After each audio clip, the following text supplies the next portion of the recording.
আমার সাথে একবার মুহাব্বতের সাথে বলেন লা ইলাহা ইল্লাল্লাহ।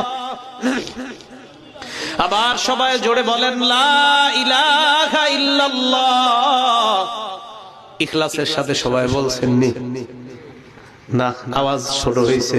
তাহলে এবার অন্তর থেকে, দিল থেকে আসলে আল্লাহরে ভালোবাসা আর একবার বলেন লা ইলাহা ইল্লাল্লাহ। বলছেন না?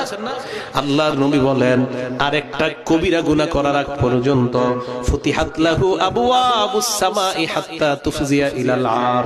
তুমি যে ইখলাসের সাথে একবার লা ইলাহা ইল্লাল্লাহর আওয়াজ তুমি বের করলা, জানোনি তোমার কি হবে?